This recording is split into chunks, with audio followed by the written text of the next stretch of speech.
dan barang yang dirampas negara sesuai putusan Mahkamah Agung Republik Indonesia nomor 139K/Kitsus/2023 atas penyidikan yang kantor wilayah DJBJ Kalimantan bagian selatan dimusnahkan pada pagi hari ini adalah sejumlah 3.100.000. Direktorat Jenderal Bea dan Cukai Kalimantan bagian selatan melakukan pemusnahan barang kena cukai ilegal di halaman Kanwil Direktorat Jenderal Bea dan Cukai Kalimantan bagian selatan dan juga di TPA Regional Banjar Bakula. Barang yang dimusnahkan merupakan hasil penindakan di tahun 2022 dan 2023 terhadap 105 pelanggaran ketentuan cukai yang terjadi di wilayah Kalimantan Selatan dan Kalimantan Tengah. Ini merupakan salah satu pelaksanaan fungsi Direktorat Jenderal Bea dan Cukai sebagai Community Protector dan juga Revenue Collector. Penindakan dilakukan baik dalam operasi pasar rutin, operasi pasar khusus yang melibatkan satuan kerja di bawah Kanwil Direktorat Jenderal Bea dan Cukai Kalimantan bagian selatan, maupun dalam skala nasional melalui gempur rokok ilegal. Pemusnahan ini merupakan hasil penindakan barang kena cukai ilegal yang dilakukan oleh Kanwil Direktorat Jenderal Bea dan Cukai Kalimantan bagian selatan, juga secara rutin melakukan operasi dan penindakan sesuai wilayah kerjanya.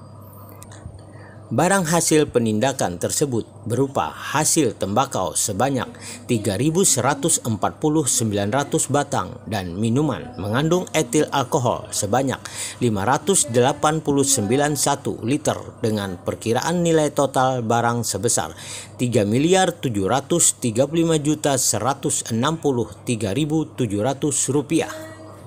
Barang hasil tindakan tersebut melanggar ketentuan Undang-Undang Nomor 11 Tahun 1995 tentang cukai, sebagaimana telah diubah dengan Undang-Undang Nomor 39 Tahun 2007. Menurut Khairul Hatsik, Kepala Bidang Penindakan dan Penyidikan Direktorat Jenderal Bea dan Cukai Kalimantan bagian selatan mengatakan, barang yang dimusnahkan adalah barang hasil penindakan Kanwil Bea Cukai bagian selatan dan tengah, termasuk juga ada barang yang sudah ingkrah. Totalnya ada 3 juta batang lebih yang dimusnahkan. Prosesnya dilakukan secara go green karena kondisi asap di Banjarmasin.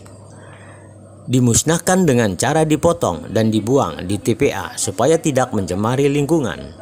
Selain itu juga kita musnahkan minuman etil yang mengandung alkohol, ada 580 liter lebih dimusnahkan barangnya. Ada yang dari dalam negeri, sebagian dari luar negeri yang diselundupkan di Indonesia dan mulai ada masuk ke Kalimantan. Penindakan dilakukan sepanjang tahun. Jadi untuk jumlah barang yang kita musnahkan hari ini seperti yang sudah tercantum di sini, itu terkait dengan barang hasil penindakan Kanwil ke Bea Cukai bagian selatan dan tengah. Nah, ini termasuk juga ada barang yang sudah inkrah hasil penyidikan Bea Cukai yang diputus oleh MA. Totalnya ada 3 juta batang lebih yang kami hancurkan pagi ini. Prosesnya sendiri kami lakukan secara go green ya, karena kondisi asap di Banjarmasin yang biasanya kita kalau pemusnahan rokok itu dibakar, kami lakukan dengan cara baru, dengan cara dipotong dan nanti dibuang di TPA, ditanam. Ini supaya tidak mencemari lingkungan dan memang prosesnya panjang. Ini kita akan lanjutkan nanti terus sampai dengan selesai prosesnya. Selain itu kita juga musnahkan minuman mengandung etil alkohol, ada 580 liter lebih yang kita musnahkan. Nanti ini dituang dan kemudian juga akan dibuang ke tanah secara baik supaya tidak mencemari lingkungan yang kemudian membahayakan binatang-binatang air yang ada di wilayah Kota Banjarmasin maupun sekitar kantor wilayah Bea Cukai. Gitu. Pak, barangnya ini dari luar negeri atau? Barangnya campur, Bapak. Ini ada yang memang dari dalam negeri. Sebagian besar memang produsen rokok itu kan ada di Jawa, Pak. Itu rata-rata sebagian besar dari Jawa. Tapi sekarang juga sudah mulai kadang beredar rokok-rokok yang dari luar negeri yang kemudian diselundupkan ke Indonesia dan kemudian juga ada mulai masuk ke Kalimantan. Itu yang kami perangi bersama.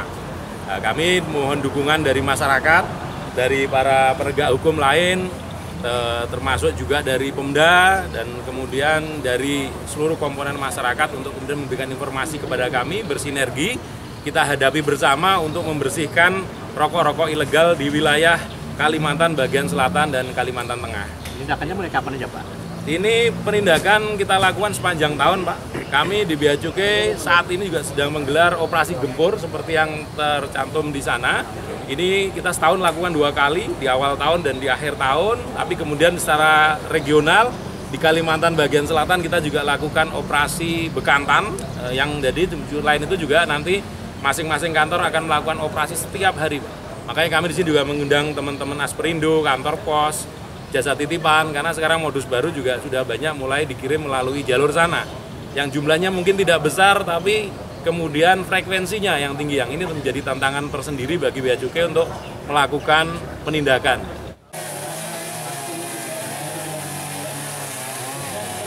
Haryadi Wartaniaga, Banjarmasin.